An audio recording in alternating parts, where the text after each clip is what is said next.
Bonsoir, bonsoir. Avant de vous laisser avec Daniel Pénac pour cette lecture du Lynx de Silvia Ballone, publiée par l'édition Liana Lévy et traduite par Françoise Brun, c'est le moment des discours parce que cette lecture clôture la 9e édition du Festival Italissimo qui a démarré mardi à Sciences Po. Pendant une semaine, on a organisé une quarantaine d'événements, des lectures, des spectacles, des rencontres, des débats sur 15 lieux différents ici à Paris. Et voilà, on est très contents, on a eu beaucoup de succès et on vous remercie. On remercie vraiment le public qui nous suit depuis maintenant 9 ans et qui fait les succès de ce festival. Mais je profite aussi, et c'est l'occasion, de remercier tous ceux qui soutiennent le festival, à commencer par la Maison de la Poésie, Olivier Chaudançon et toute son équipe pour l'impeccable organisation et pour cette collaboration qui dure depuis la première année du festival en 2016. Et je remercie aussi tous ceux qui nous soutiennent à différents titres, à commencer par l'ambassade d'Italie, il Centro per il Libro e la Lettura, c'est-à-dire le ministère de la Culture italien, l'ICE, l'Agence italienne pour le commerce extérieur, l'Institut culturel italien, le Consulat général d'Italie, la Sofia, la Draghi de France, la Banque Montepaschi, Castaldi Partners, la Bibliothèque publique d'information du Centre Pompidou, la Maison de l'Italie, les comités d'action culturelle parisiens. Comme vous voyez, c'est beaucoup, mais ça coûte beaucoup d'argent faire ce festival. Je suis désolé, c'est comme ça. Et puis, il y a tous les lieux avec qui on a travaillé, Sciences Po, Sorbonne Université, Sorbonne Nouvelle, le Théâtre de l'Odéon, le Théâtre de l'île Saint-Louis, la Dante de Paris avec le lycée italien Leonardo da Vinci, l'Isola, la cantine littéraire où on a organisé les apéritifs littéraires, les deux cinémas L'Entrepôt et le Panthéon, et les lycées Victor Hugo, Jules Ferry et Buffon. Donc voilà, vous voyez beaucoup de gens, beaucoup de lieux, mais nous, on est très satisfaits, on s'est amusés, on pense que c'est bien passé. Et donc, voilà, on vous donne rendez-vous l'année prochaine, ça sera la 10e édition, peut-être la dernière, on verra, je ne sais pas. Mais en tout cas, je le dis parce que quand on a commencé, on s'est dit, bon, ça serait bien qu'on arrive à 10. Et là, on y arrive, et donc on s'est dit, qu'est-ce qu'on va faire après? Et avant de vous laisser avec Daniel, je profite pour donner la bienvenue à notre nouvelle présidente de l'association Illico qui pilote et organise ce festival, Julie Oaro, qui est dans la salle, que je remercie, qui va prendre la place d'Evelyne Pravidlo, mais qui va continuer à travailler avec nous. Merci beaucoup. Je vous laisse avec Daniel Pénac et à l'année prochaine.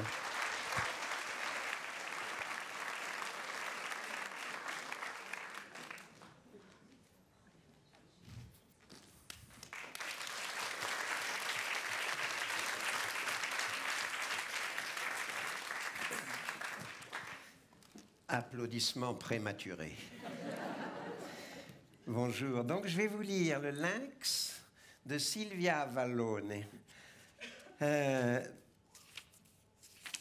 traduit par François Brun.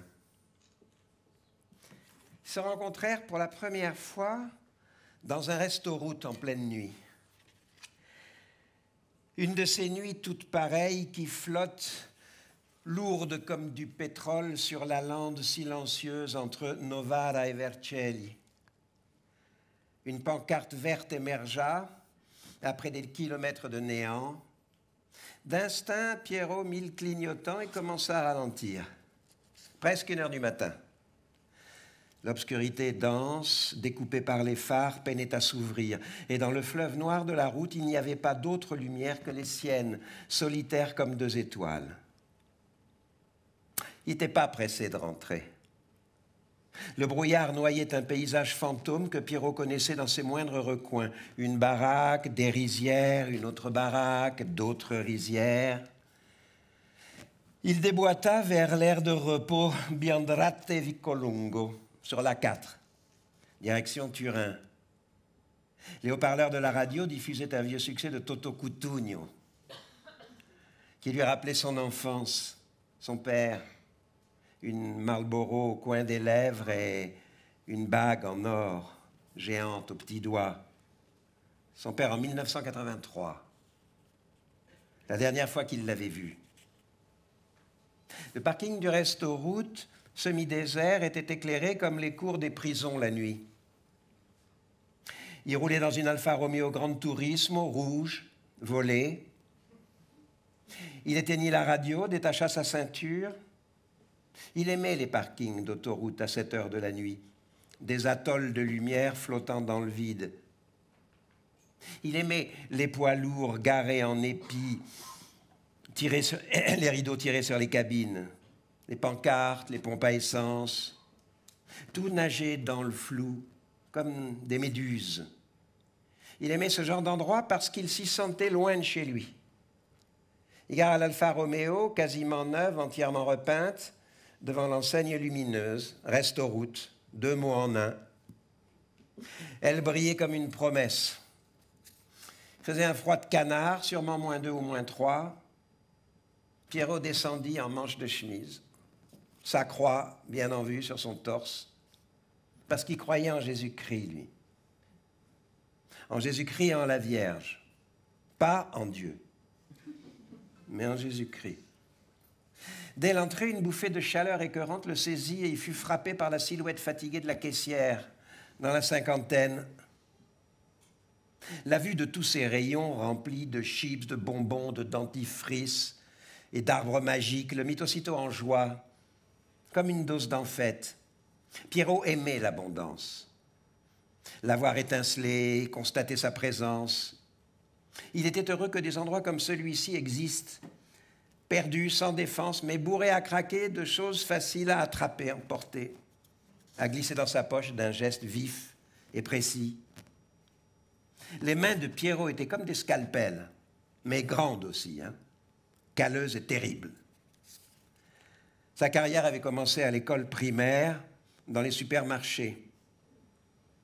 Pierrot connaissait la fatigue du visage absent des caissières dissimulées sous les maquillages. Ensuite, il était passé au cambriolage. C'était un bel homme, grand, propre, parfumé.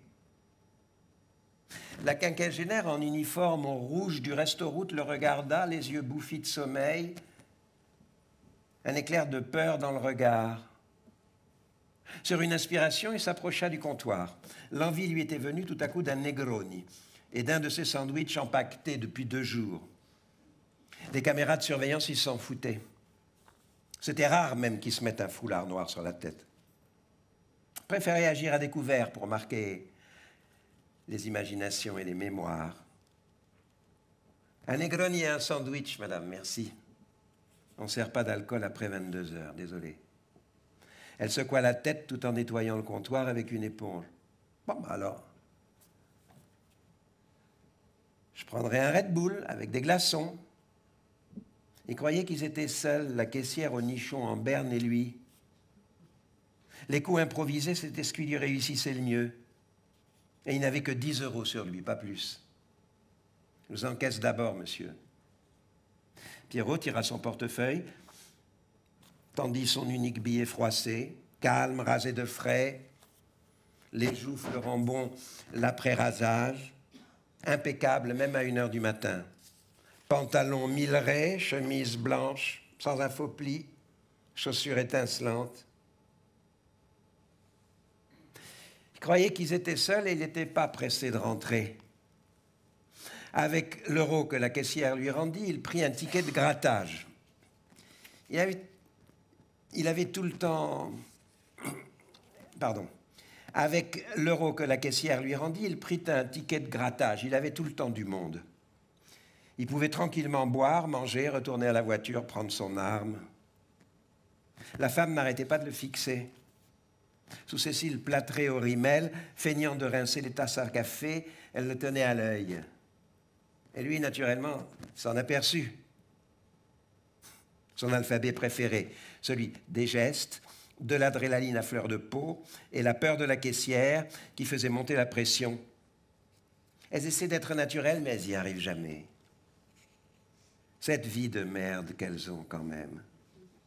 8 heures par jour à taper des chiffres sur la caisse, à la faire teinter. Pourquoi? 1 000 € par mois, un mari qui s'endort sans les attendre, les enfants qui grandissent tant bien que mal. Pierrot regrettait pour elles, mais elles avaient choisi. Lui, c'était pas son genre de se faire baiser. Il sérota son Red Bull et se mit à gratter avec la clé. La vie, tu pouvais la jouer de plusieurs façons et le grattage en était une. Pierrot savait pas trop ce que c'était le capitalisme, mais ça lui plaisait bien. Qu'on fabrique tous ces trucs sur le dos de ces pauvres couillons qui se tuaient à la tâche, dans les usines et sur les chantiers, et que grâce à eux, des types se la coulent douce sur des yachts amarrés à Portofino ou au Monte-Carlo, se pavanent en Lamborghini et mettent dans leur lit des ribambelles de filles superbes, ça lui plaisait bien, Pierrot. Un jour ou l'autre, il aurait un coup de chance lui aussi. Il mettrait la main sur le pactole. Il avait 39 ans déjà, c'était pas trop tard.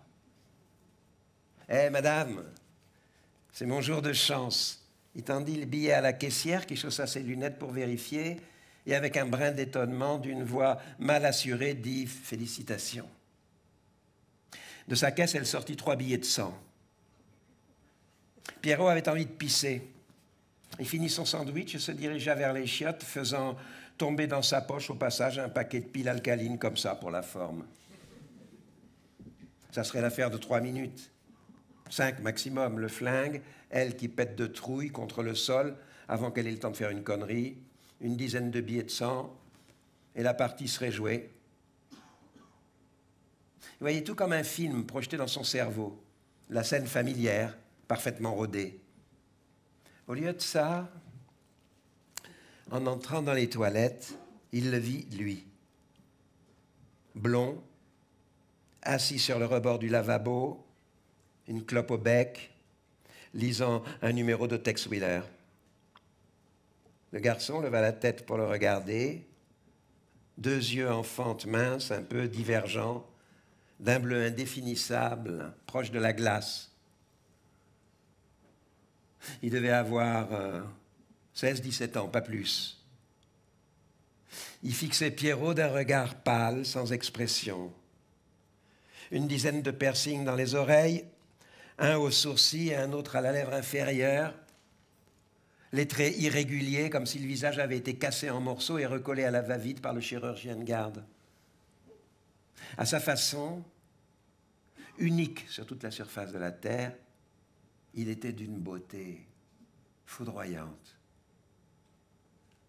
Pierrot aussi le fixait d'un air ahuri, parce que ce gosse compliquait son plan, et parce qu'il ne pouvait pas s'empêcher de le regarder. Il y eut un moment de silence claustrophobe entre les murs carrelés tachés d'urine et les miroirs. Pierrot ne savait pas quoi dire, il attendait. Nom de Dieu, un ado en train de fumer, de bouquiner dans les chiottes d'un resto-route à 1h30 du mat, mais l'autre, rien. Pas un mot, pas un geste. Toisait Pierrot de haut en bas, puis baissa à nouveau les yeux sur sa BD. Pierrot s'approcha d'un urinoir, défit sa braguette, mais il eut du mal à pisser avec la présence de l'autre dans son dos. Il aurait voulu lui demander ce qu'un môme de son âge pouvait bien foutre là à une heure pareille. Mais ce n'était pas son affaire. Il sentait une électricité suspendue dans l'air, dans la puanteur. Ils étaient 2 dans un chiotte de resto-route, perdus au milieu du brouillard, parmi les rizières et à une distance sidérale du monde. « Tu peux me prêter ton portable ?» dit le môme. « J'ai un coup de fil à passer. » Pierrot resta la quéquette à la main, les yeux rivés au mur. Il lui fallut quelques instants pour s'arranger, se retourner et retrouver le visage sombre et mystérieux du garçon qui éteignait son mégot sur la bonde du lavabo. Le naturel hallucinant, les gestes de la voix, du corps sec et nerveux qui transparaissait sous le jean déchiré serré aux fesses et le t-shirt en coton fripé et ce sweat noué à la taille comme seuls les ados en portent. Ce fut tout ça qui atteignit Pierrot dans une zone molle et sans défense de son ventre. Presque détaché de lui-même. Il se vit sortir son iPhone de sa poche arrière et le tendre à l'inconnu, comme dans un film qu'il n'avait jamais vu ni même jamais imaginé.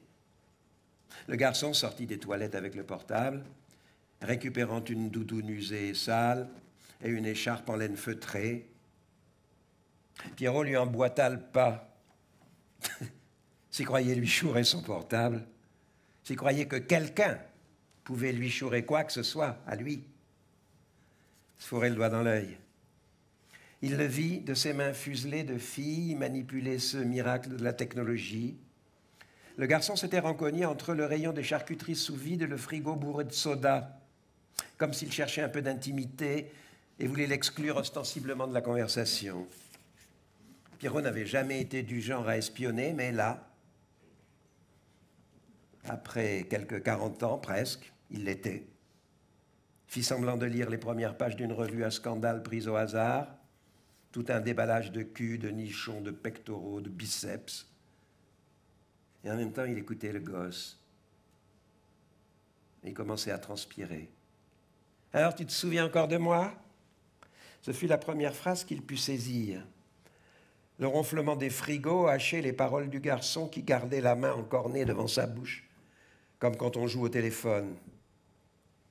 Puis Pierrot entendit quelque chose du style « Bon, alors on fait comme l'autre soir, hein ?»« Mais ouais, comme l'autre soir, t'étais parfaite. » Le gosse resta 6 minutes à passer ce coup de fil absurde. « Ah, je sais pas quand je rentrerai, dès que je trouve une bagnole, peut-être demain matin. » Puis, sans dire merci, il rendit son portable à Pierrot et fit mine de repartir dans les toilettes. Pierrot voulut l'arrêter et s'entendit demander « Tu cherches une bagnole ?» L'autre se retourna, méfiant, l'examina du regard. « Bah, si tu me laisses au péage de Santia, ça peut le faire, ouais. » Ce ton insolent, comme si tout lui était dû, comme s'il n'avait pas compris à qui il avait affaire. Mais on ne laisse pas les petits garçons tout seuls la nuit dans les autoroutes. Bon, hé, je sors justement, Santia, viens.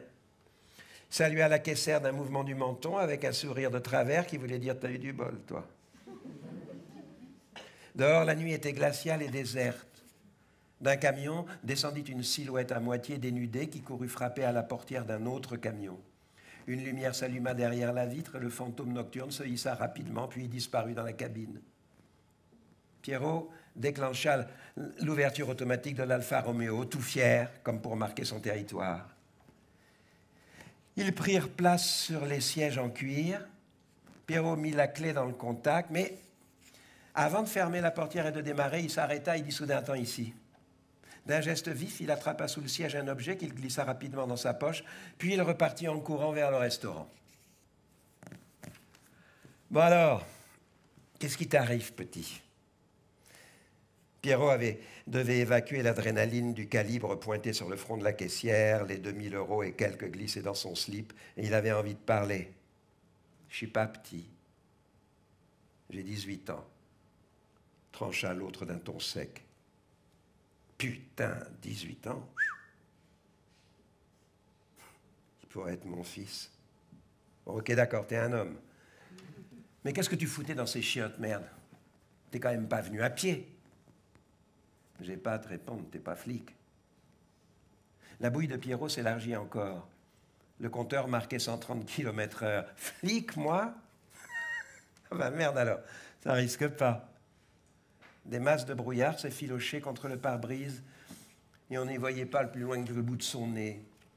Les kilomètres défilaient et le garçon était presque endormi sur le siège du passager, la tête inclinée vers l'épaule gauche, une pose enfantine, désarmée. Et Pierrot ne savait même pas comment il s'appelait. Il éteignit la radio et le laissa dormir. En quelques minutes, il avala les 40 kilomètres entre Biandrate et Santia.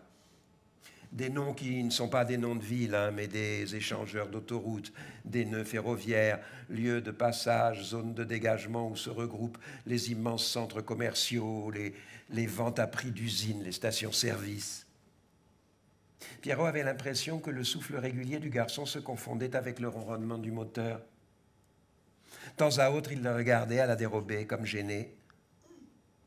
Sa tête blonde ébouriffée, ses lèvres entr'ouvertes, et tout ce métal sur la figure. Et il ne comprenait pas ça. On aurait dit une fille à qui un coup de poing dans la tronche aurait déformé les traits. Des pommettes asymétriques, un nez de travers, et partout ces petites cicatrices blanches. Assister au sommeil de quelqu'un, c'est trop intime comme spectacle. Et là, dehors, tout était froid et vide. Pierrot dépassa un camion orné d'une icône géante de Padre Pio, tout illuminé d'ampoules et clignotant comme des guirlandes de Noël. Il eut envie de dire une prière, comme toujours après un braquage, pour que Jésus l'aide à ne pas se faire prendre. Après le péage de Santiago, il éteignit le moteur et retint son souffle, puis réveilla le garçon. « On est arrivé. » Un soupir de tendresse qu'il n'arrivait pas à renvoyer au fond de sa gorge. Le garçon ouvrit les yeux, le regarda abasourdi, regarda autour de lui et fit mine d'ouvrir la portière. « Attends, si tu me dis où tu habites, je peux te ramener chez toi. » « Non, pas la peine, j'irai à pied. » Le gosse était sur la réserve, fuyant comme un chat errant.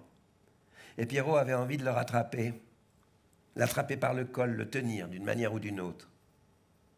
« Merde, qu'est-ce que ça me coûte? Moi, je vais à Bielle, là. J'y passe forcément en Santiago. » À cause peut-être du gel qui saupoudrait l'asphalte, le garçon changea d'avis. « Bon, d'accord, si tu vas à Bielle, alors c'est bon. Prends par la gare, après je te guide. » Pierrot bouillait d'envie de poser des questions. Mais l'autre, c'était pas le genre à répondre. Alors il roula en silence jusqu'au centre de Santiago et arriva devant un immeuble de 2 étages à moitié en ruine, comme si un obus venait de tomber dessus. Via Orfanotrofio, numéro 42. Pierrot mémorisa l'adresse. Il se tourna vers le garçon pour lui dire au revoir, s'attendant à le voir s'éclipser aussitôt, mais l'autre le regardait. Un éclair de gratitude dans les yeux, aux lèvres une sorte de sourire humide, à peine esquissé.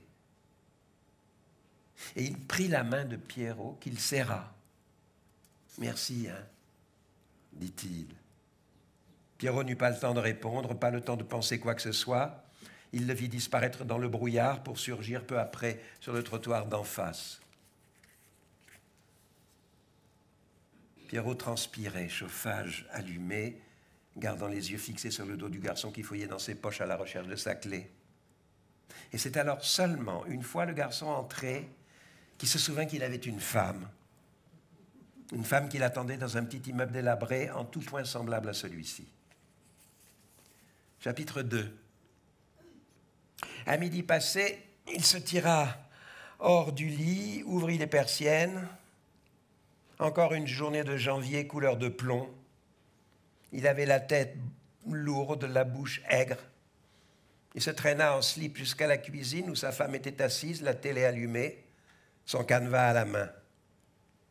« T'as pris ça où ?» Elle indiquait la liasse de billets jetés sur la table. Pierrot ne répondit pas, ouvrit le buffet pour sortir la cafetière et un paquet de biscuits. « Je t'ai posé une question ?»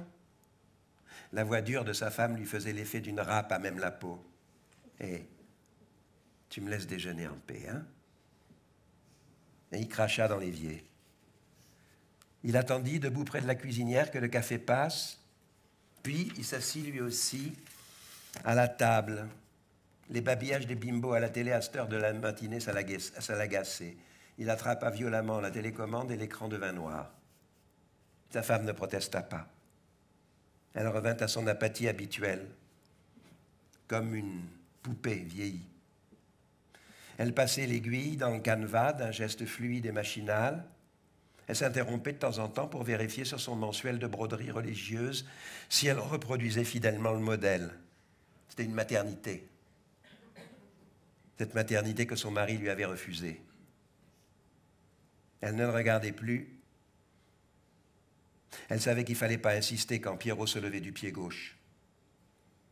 Elle l'entendait tremper les biscuits dans le café et prier la Sainte Vierge pour que de nouveaux malheurs n'arrivent pas.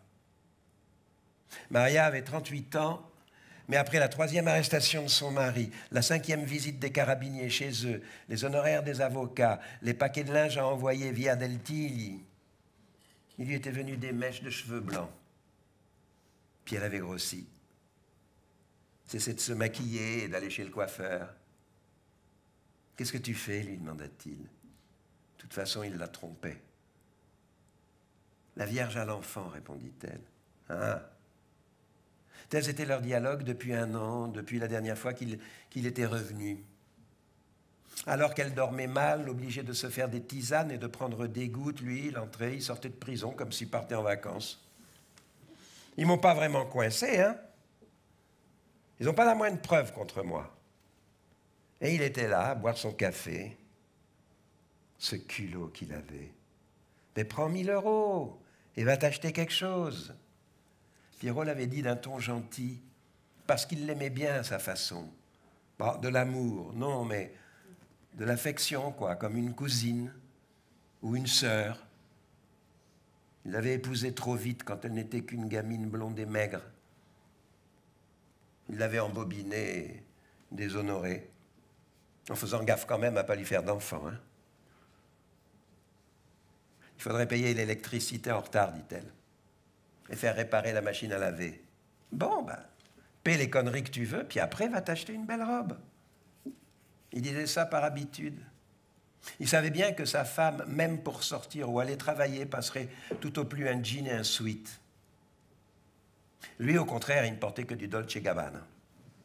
Et il n'appréciait pas que sa femme travaille à l'usine. Puis après, si tu as envie, tu me repasses 2 ou 3 chemises. Maria acquiesça, elle acquiesçait toujours. Quelle importance. Il y avait sûrement quelque part, ou même sur une autre planète, quelque chose qui ressemblait au paradis, et elle y avait droit. Depuis un certain temps, elle brodait ses tableaux religieux, s'absorbait dans ce mouvement monotone de l'aiguille et du dé. C'était samedi, elle n'était pas d'astreinte à la filature, et elle n'avait rien d'autre à faire. Pierrot finit son café, alluma une cigarette, et soudain, l'image du garçon lui revint. Cette apparition métaphysique dans les toilettes du restaurant à Biandrate, le regard insondable de ses yeux couleur de glace, et la façon dont il lui avait serré la main à la fin, devant cet immeuble affreux, avec ce sourire à fleurs de lèvres qui l'avait fait fondre de tendresse. « Je déjeune dehors », déclara-t-il. Il écrasa son mégot, se leva et s'enferma 1 heure dans la salle de bain. Maria l'entendit chanter sous la douche « Lasciatemi ». Elle ne le savait pas, mais cette chanson rappelait à Pierrot son père, l'homme qui regarde le festival de San Remo en 1983 en fumant une Marlboro rouge et boit un verre de whisky avec sa bague énorme au petit doigt gauche avant de disparaître dans le néant, à jamais. Pierrot aimait les femmes, enfin, ou plutôt, les jolis corps longilignes des jeunes femmes qui se déshabillaient volontiers dans les voitures ou dans les toilettes des restaurants. Des voitures qu'il avait volées ou rachetées pour rien à un collègue, des restaurants où il ne payait pas parce que les patrons étaient ses copains. Pierrot avait plein de copains, en prison comme dehors. Et c'était plein de jolies putes ukrainiennes, roumaines, même italiennes. Ce samedi après-midi, il avait l'embarras du choix, comme toujours. Mais il mangea un sandwich debout au buffet de la gare, puis, en proie à un sentiment difficile à interpréter, il alla dans un magasin d'arty. Il le lui devait en un certain sens. Et puis ça lui paraissait impossible qu'un môme de 18 ans se balade en 2010 sans téléphone. Il choisit un smartphone Nokia, pas vraiment un iPhone, mais au moins un truc sérieux, en accord avec son temps. Il se dit que de toute façon, il n'avait rien de prévu et que ça n'avait rien d'extraordinaire d'offrir quelque chose à quelqu'un. Puis de toute façon, lui, c'était pas un mec ordinaire non plus. C'était spécial. De Biella à Santia, 19 km et demi. Il dut sonner à tous les interphones du 42 via Orfanotrofio. Heureusement, il n'y en avait que 6. Aux 2 premières tentatives, des femmes répondirent « Je cherche un garçon blond, 18 ans à peu près. » Aucun de ceux qui ne connaissaient Pierrot n'aurait pu le croire capable d'une telle chose. Mais au fond, qui le connaissait? La première femme lui raccrocha au nez.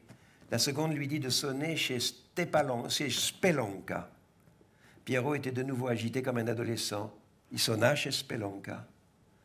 Mais c'était une agitation agréable qui lui chatouillait la nuque.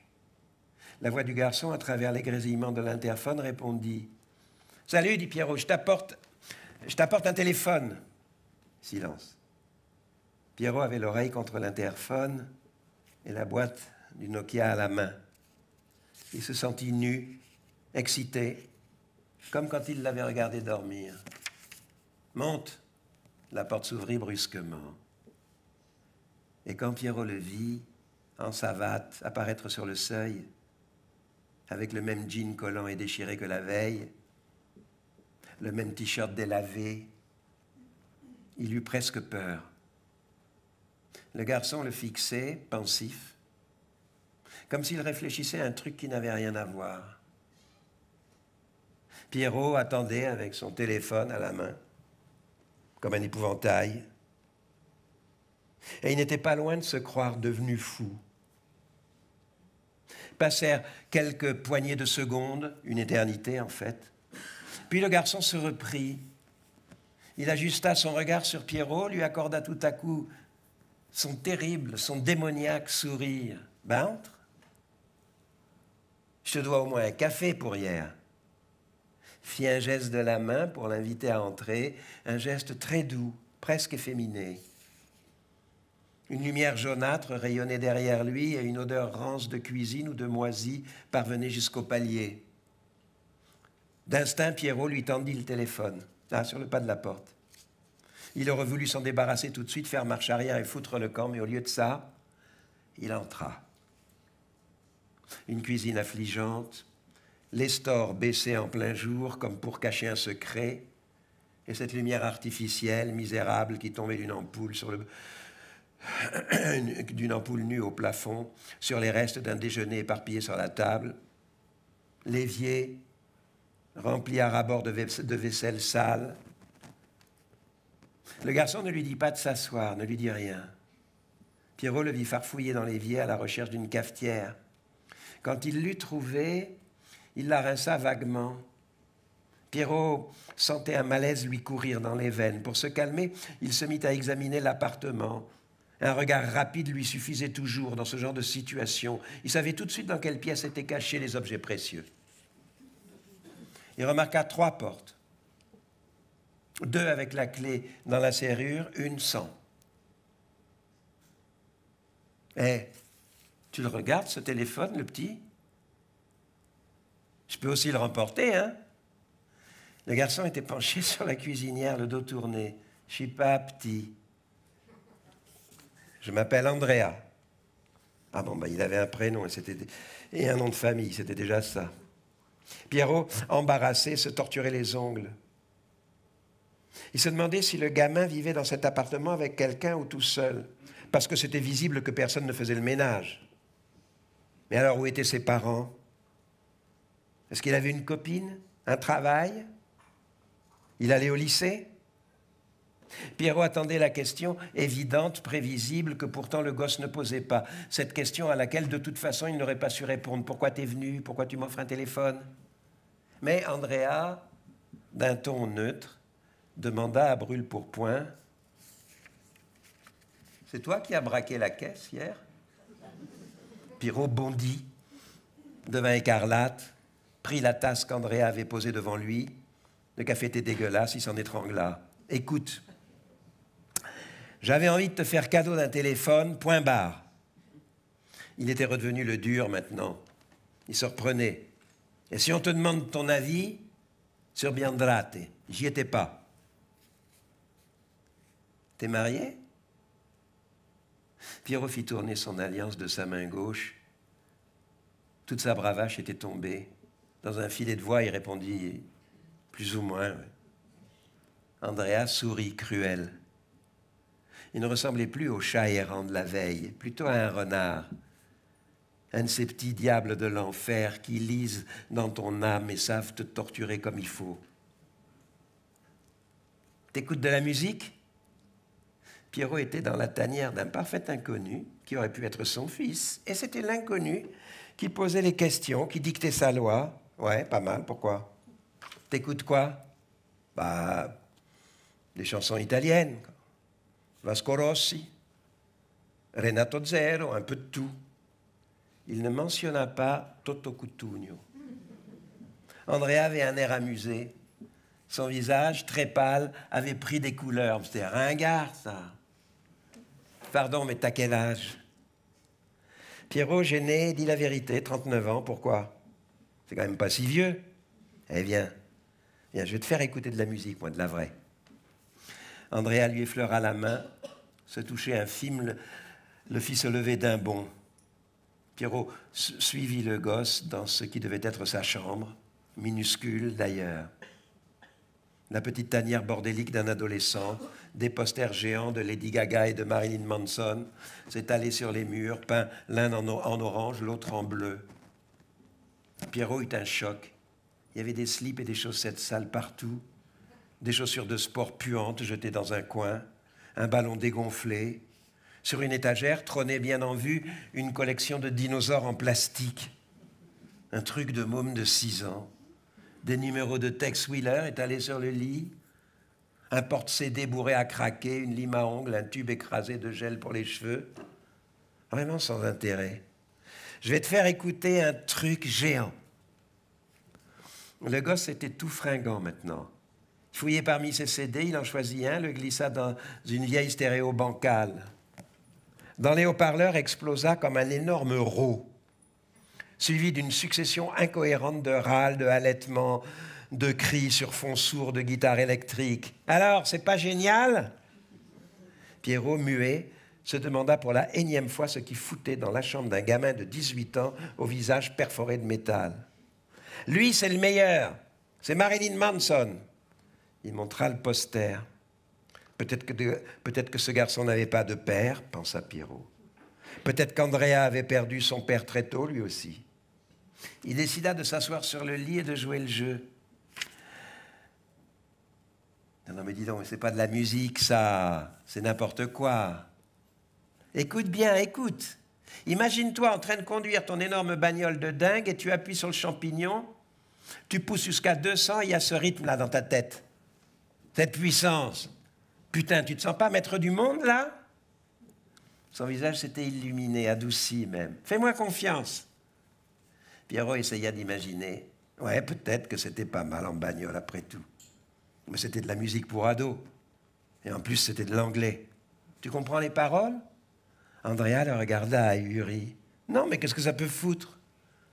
Ce qui compte, c'est le rythme. La force presque inhumaine de la voix. Andrea monta le volume. Maintenant, le sol vibrait, les murs vibraient. Pierrot fut tenté de regarder sa montre, mais il y avait une autre tentation inverse qui le retenait.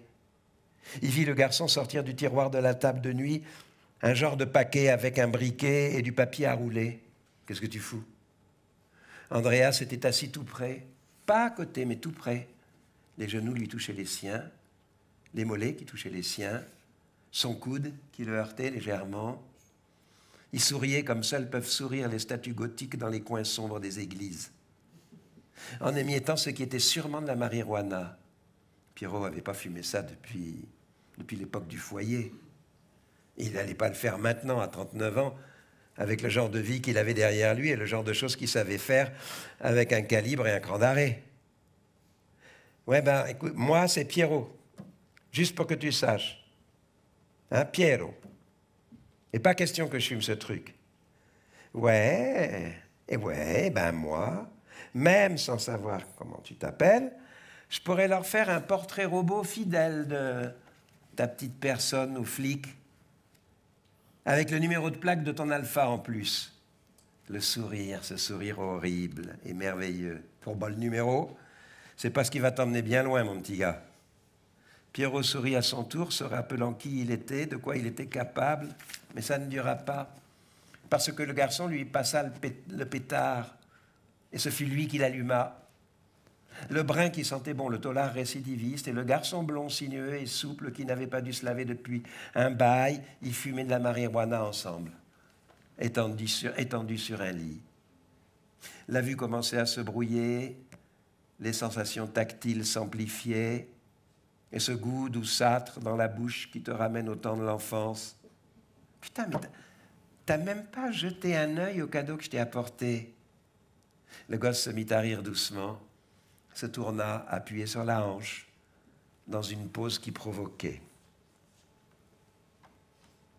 Chapitre 3. 2 semaines plus tard, Pierrot emmena Andrea à Courmayeur faire du ski.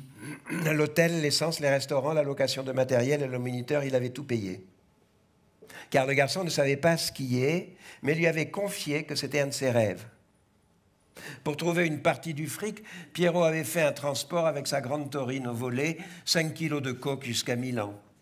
Et il s'était fait prêter le reste par un gérant de boîte de nuit, une vieille connaissance qui lui devait un service.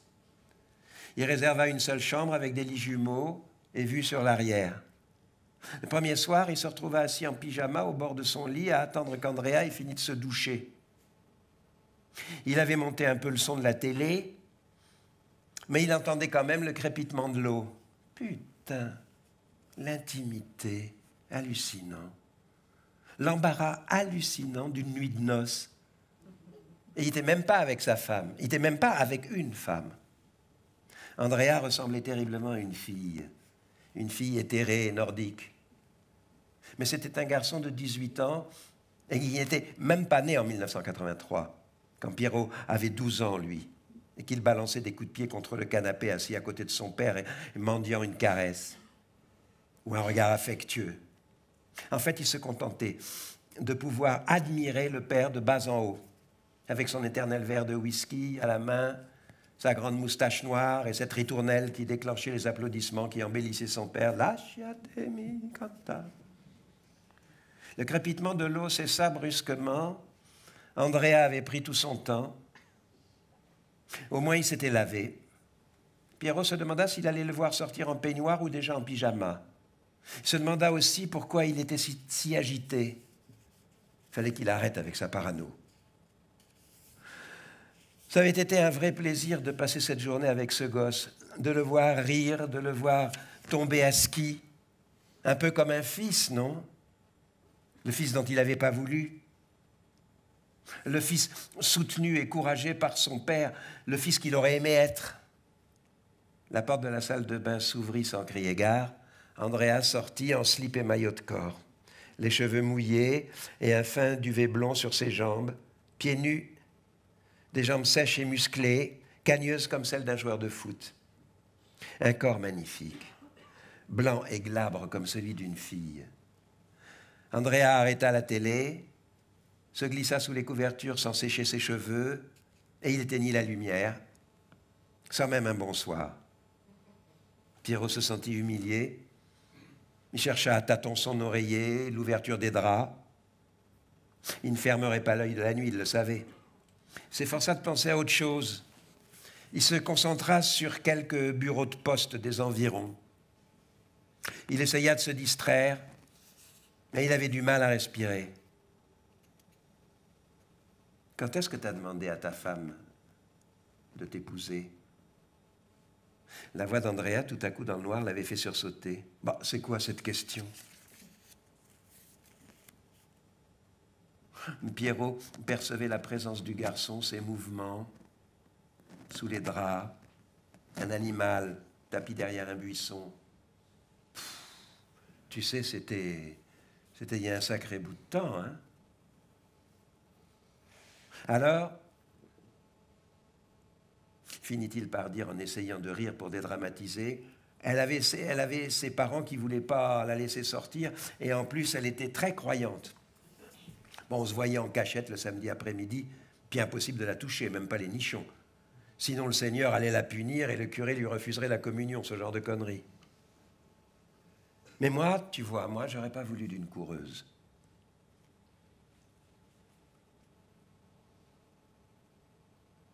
Non, j'aurais pas voulu d'une coureuse comme femme. Alors on s'est sauvés ensemble. Et il se mit à rire et alluma la lampe de chevet. Puis après, je l'ai épousée, quoi. Le garçon tourné sur le côté le fixait de ses yeux étincelants. Et maintenant? Qu'est-ce qu'elle fait, ta femme, maintenant? Andrea rejeta ses couvertures. Il était à moitié nu, évanescent dans la faible lumière de la lampe. Ses yeux continuaient d'émettre d'étranges lueurs sombres comme un feu d'herbe. C'était un défi ou Dieu sait quoi d'autre. Pierrot le vit se lever, s'approcher de lui, se glisser sous les draps. À quoi tu joues? Pierrot était effrayé. Il sentait le corps vivant respirer à côté de lui. Bon, maintenant tu peux me le dire. Ils étaient en train de déjeuner sous la véranda de l'hôtel Olympia 3 étoiles avec vue sur le Mont Blanc. Andrea avait pillé le buffet comme s'il n'avait pas mangé depuis des mois et engloutissait des croissants sans lui prêter attention. Hein? Qu'est-ce que tu foutais cette nuit-là dans les chiottes du resto-route? Pierrot avait posé la question comme ça, sur le ton de la plaisanterie. Mais Andrea s'arrêta net de mâcher. Il resta avec son bout de croissant dans la bouche et son visage s'assombrit. Il recracha dans l'assiette. Des miettes encore au coin de la lèvre. Au coin des lèvres. Il grogna, c'était une putain de journée de merde. Occupe-toi de tes affaires, ça ne te regarde pas. Pierrot avala son café. Pour lui, ça avait été une nuit mémorable, ou plutôt surprenante. Une surprise qui se prolongeait et qui, mais il ne pouvait pas encore le savoir, changerait sa vie. « Quelle heure il est ?» demanda Andrea. Pierrot regarda sa montre. Une Rolex, une imitation, mais parfaite. 10h30. Andrea se leva brusquement. « Bon, faut que je passe un coup de fil. » Pierrot le regarda s'éloigner de cette démarche de sale gosse impuni qui se croit le maître du monde, qui commence par ronronner et qui te balance un coup de griffe, avec une vie entière dont tu ignores tout. Quand Pierrot le vit disparaître ce matin-là, il se sentit vraiment, pour la première fois, très con. Lui, Piero Ramella, qui à 10 ans savait déjà crocheter les rideaux de fer des magasins, il était comme les autres, un pauvre con. Comme les autres.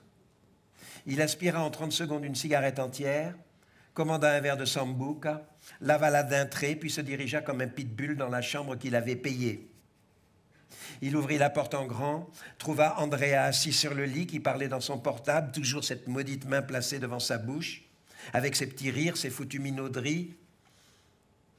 Pour Dieu sait quelle connasse ou quel couillon qui se laissait embobiner par sa petite gueule. Il l'avait emmené à Courmayeur, putain, à Courmayeur. Et pas une miette de remerciement. Andrea leva les yeux, vit la face congestionnée de Pierrot, les veines gonflées à son cou, et raccrocha aussitôt. « Maintenant, tu prends tes affaires et tu te casses !» rugit Pierrot.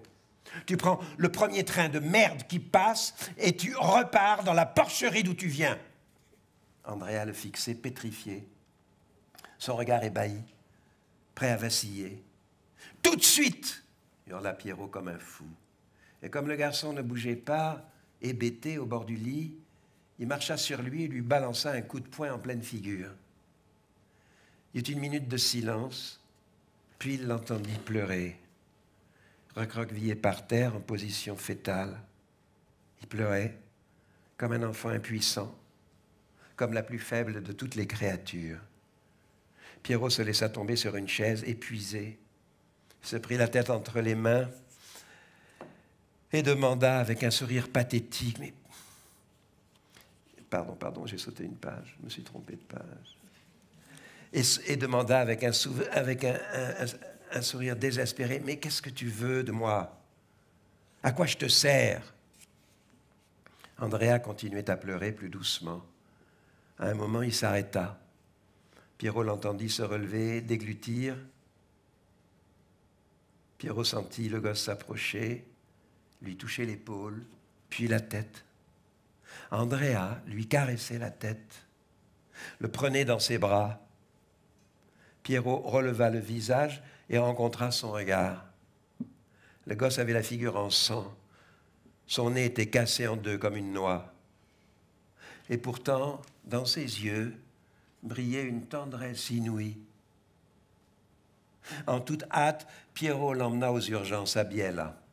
Et ce jour-là, il apprit, en parlant avec le médecin de garde, qu'Andrea, depuis l'enfance, avait été roué de coups, au point qu'il avait fallu lui reconstituer la mâchoire, une pommette et même le nez. La semaine suivante, Pierrot braqua une poste dans les environs de Novara et cambriola 2 appartements. Il était comme une lionne qui chasse pour son petit. Mais il savait aussi que s'il continuait comme ça finirait mal. Pierrot avait découvert qu'Andrea, pour gagner sa croûte, faisait de temps en temps la plonge dans un restaurant sordide de Santia et pour arrondir, revendait un peu de shit. Un jour, il lui avait mis 2 billets de 500 dans la main, il lui avait dit d'arrêter avec ça. Andrea avait pris le fric avec sur le visage une expression radieuse, si belle, que Pierrot pourrait jamais l'oublier. « Mais toi, pourquoi tu voles, toi? »« Pourquoi je vole ?» Pierrot était pris à contre-pied. Il vida son verre de vodka, le reposa sur la table, puis l'œil inspiré et les traits contractés en un sourire pathétique, il dit « Parce que j'ai un lynx dans le sang. Parce que quand je m'approche d'une banque ou d'une poste, et que je sais que l'instant d'après, je serai à l'intérieur avec mon calibre à la main et que je les obligerai à me refiler tout leur fric, je me sens vivant. Je me sens un lynx. » Et ses yeux flamboyaient maintenant, la nuit dans le noir. Je suis là, tapis, et je désactive tous les systèmes d'alarme. Il n'y a pas une seule foutue alarme au monde qui me résiste. C'est à moi qui devrais de les breveter, leurs alarmes. Qui devrait demander de les breveter, leurs alarmes. Le garçon le regarda sans sourire. « Putain, ça doit quand même être le pied, hein ?» Il aspira bruyamment son coca. « Je ne crois pas qu'il t'ait jamais chopé. »« Jamais !» s'écria Pierrot avec orgueil. « Bon, j'y suis bien allé en tôle, mais après, au procès, ils m'ont toujours relâché. »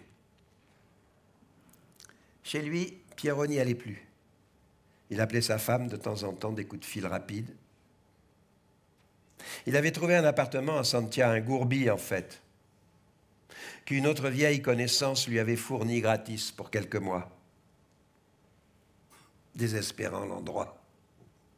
Lui, toujours impeccable, ses chemises repassées, ses joues quotidiennement rafraîchies à l'après-rasage mentholé.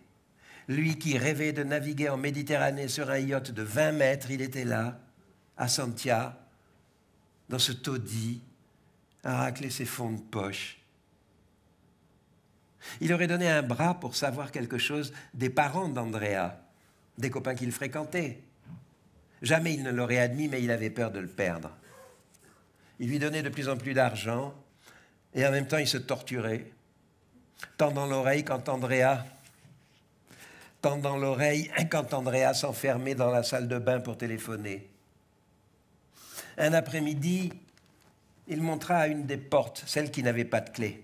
« Qu'est-ce qu'il y a dans cette pièce ?» Il avait besoin de se sentir important. Mais Andrea s'assombrit, les lèvres crispées. « T'avises pas d'y aller voir, hein? Tu l'ouvres pas. Ce qu'il y a dedans, ça te regarde pas. » En mars, première journée de soleil depuis longtemps, Pierrot fit monter Andrea dans son Alfa Romeo rouge et l'emmena à San Remo au casino.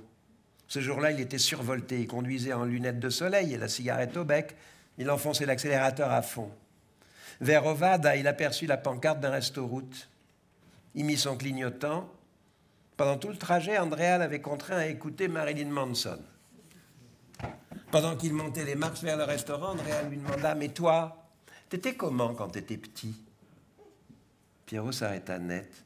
Cette manière qu'il avait de poser des questions à brûle-pourpoint, comme les gosses. Il le regarda sans comprendre au début, puis il s'assit sur une marche. Bon, c'était en 1983, dit-il. Il n'en avait jamais parlé à personne, même en tôle. J'avais 12 ans et la vie était belle. Ma mère était une sacrée bonne femme, tu sais, le genre énergique. Et puis, il détacha son regard d'Andrea, et puis il y avait mon père.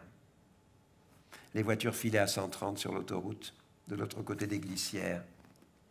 Andrea écoutait Pierrot sans piper mot, presque avec dévotion. Mon père, tu sais, c'était pas un connard quelconque. Non, non, mon père, c'était un grand. Un de ceux qui sont fiers d'être italiens, qui croient dans la patrie, en Dieu et à la famille. Toutes mes valeurs. Elles me viennent toutes de lui. Mais il avait trop d'ambition, tu comprends?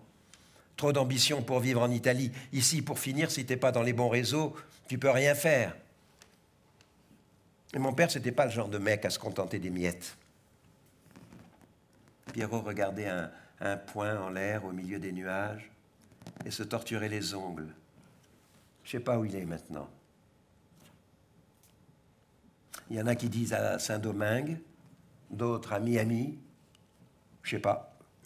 Je sais seulement qu'à 12 ans, à un moment précis, je ne l'ai plus revu. Après le festival de San Remo, quand Toto Cutugno chantait l'italiano. Tu connais, hein? Lasciatemi. Il poursuivit. Et ben voilà, après cette chanson, je ne l'ai plus revu. Et il ne m'a même pas laissé un mot. Jamais téléphoné. Jamais une foutue carte postale. Je sais que je devrais le haïr, mais j'y arrive pas. Ben moi, murmura Andrea, moi je suis content qu'il soit mort, mon père. Et encore aujourd'hui, je le hais. C'était la première vraie confidence du gosse. Pierrot s'arracha à ses souvenirs et fixa son regard sur lui. Andrea était livide, plein de rancune à exploser. La bouche qui s'étirait, les yeux vides comme des gouffres, ce visage cassé en morceaux, barré de cicatrices et de métal. Pierrot le prit dans ses mains. Chapitre 4. Dès qu'ils rentrèrent à San Remo, Andrea posa ses affaires, s'enferma dans la salle de bain pour téléphoner, puis en sortit et dit qu'il avait des copains à voir. « Je suis là dans 20 minutes. » Et il s'éclipsa. Pierrot, resté seul, s'assit à la table de la cuisine et se versa un petit verre de vodka qui était resté ouverte, chaude. Des copains à voir. Il se mit à fumer comme un malade. Mais comment ça se faisait qu'il ne lui avait toujours pas présenté depuis le temps ses foutus copains? Il les imaginait jeunes comme Andrea, moitié punk, moitié drogué, mais surtout très jeunes. Et il regardait fixement la porte fermée à clé. À croire qu'ils ne s'étaient pas assez amusés au casino. Ils avaient gagné pourtant à la roulette, aux machines à sous. Pierrot avait pris un super hôtel sur le front de mer. Et il avait laissé Andrea vider le minibar. Mais qu'est-ce qu'il lui fallait de plus, bordel? Combien de temps ça pouvait encore durer, cette histoire? Pierrot gardait toujours un passe-partout dans son portefeuille, au cas où. Et voilà qu'il commençait à soupeser la possibilité de s'en servir. Les 20 minutes étaient largement passées, et il avait un foutu de besoin d'appeler le gosse, mais il ne le ferait pas. Il y avait une tentation bien plus grande maintenant. Autant boire un coup. Il se sentait minable, mais vraiment un pauvre con. Les mains commençaient à le démanger. Quand il volait, il était un lynx. Quand il fracturait une porte, qu'il pénétrait dans un appartement la nuit après avoir désactivé l'alarme, il devenait vraiment un lynx. Brusquement, il se leva, prit son portefeuille, en sortit le passe, s'approcha de la porte interdite, fit tourner la serrure, posa la main sur la poignée. Un lynx. Il ouvrit la porte lentement, puis toute grande. La pièce était vide et ça sentait la poussière. Pierrot entra, alluma, vit qu'il y avait un grand lit, une armoire, une commode. Tout était moche, tout était vieux. Si on avait dormi dans cette chambre, on n'y dormait plus depuis des mois, peut-être des années. Quelques souvenirs sans valeur sur une étagère, et puis accroché au mur une photographie. Une femme qui souriait de ses dents pourries et tenait par la main un enfant. Pierrot plongea dans l'armoire, littéralement, comme un voleur affamé. Il y avait des vêtements d'hommes, des vêtements de femmes, la plupart sous des housses, une puanteur atroce de naphtaline, mais aucun objet de valeur. Il se précipita sur la commode. Il ouvrait et refermait les tiroirs avec férocité, comme s'ils y étaient pour quelque chose. Il enfonçait les doigts dans des piles de chaussettes, de pulls, sans rien trouver qui ait la moindre valeur. Et puis il entendit un bruit de clé et s'arrêta net, comme si on venait de lui tirer dessus. Il entendit Andrea entrer, pousser un petit cri, étouffé, et se diriger vers la chambre, une fraction de seconde. Et le gosse était bien là, sur le seuil, debout. Pierrot, au milieu des tiroirs retournés, comme le plus misérable des voleurs. « Tu me dégoûtes, dit le petit. Rien d'autre. » Pierrot se releva, sortit en tremblant son portefeuille, et de son portefeuille quelques billets de 100. Il les lui tendit, et en les lui tendant, se mit à pleurer. Le garçon les prit pas, et lui dit de s'en aller. Quand il retourna chez lui, après bientôt 2 mois, sa femme était toujours aux prises avec ses canevas religieux. Sauf qu'elle n'était pas seule cette fois. Elle avait invité une amie à prendre le thé, et pendant que Pierrot pénétrait dans le couloir, l'air penaud, elle lui montrait ses broderies toutes fières. La maternité, Jésus-Christ, Padre Pio. Pierrot s'avança lentement, épuisé. Il était gêné. Maria se tourna vers lui, lui dit bonjour, et avec un sourire le présenta à son ami, mon mari. Pierrot essaya d'avoir l'air poli, lui serra la main, fit une plaisanterie sympathique sur le point de croix, puis se laissa tomber sur une chaise et demanda à sa femme si elle voulait être assez gentille pour lui faire un café à la sambuca, s'excusant 1000 fois d'être dans cet état. Il resta là, hébété, à regarder cette scène. L'ami qui, devinant la situation, s'était inventé une quelconque urgence et se préparait maintenant à filer. Maria vieillit, enlaidie, mais toujours aimable et cérémonieuse avec les gens. La vie normale, quoi. Si Pierrot voulait, pouvait lui aussi en avoir une vie normale. Alors pourquoi il ne faisait pas un effort? Un petit effort. Pierrot, qu'est-ce qui t'est arrivé? Demanda Maria en revenant dans la cuisine après avoir accompagné son ami jusqu'à la porte. Je te connais maintenant. Je te demande rien, ni où tu vas, ni ce que tu fabriques, même si je prie tous les jours pour que tu n'ailles pas encore te fourrer dans les ennuis. Elle mit la table, lui servit un café et des biscuits. Mais là, je le vois sur ta figure, je le lis dans tes yeux, il t'est arrivé quelque chose. Pierrot ne pensait pas mériter ça, une telle délicatesse. Même si Maria faisait partie de sa vie maintenant, pour le meilleur et pour le pire, comme lui faisait partie de la sienne, il ne voulait pas d'une nounou. Il n'arrivait pas à se sentir à l'aise dans cette désolation, la vie normale. Écoute Maria, crois-moi, laisse tomber, tu veux. Lui, il avait écopé d'une vie mal fichue avec ce trou marqué 1983. Inutile de croire qu'on pouvait la réparer, la reconstruire comme le visage du garçon.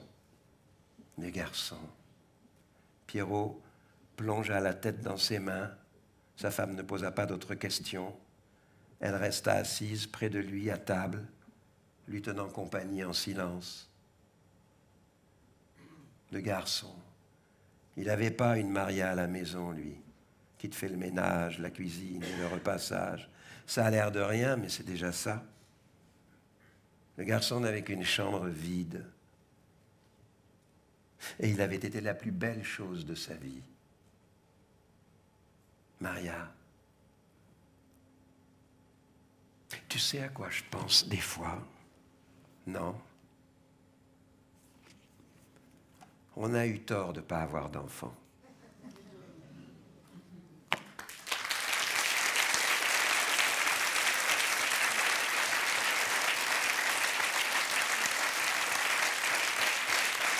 Merci.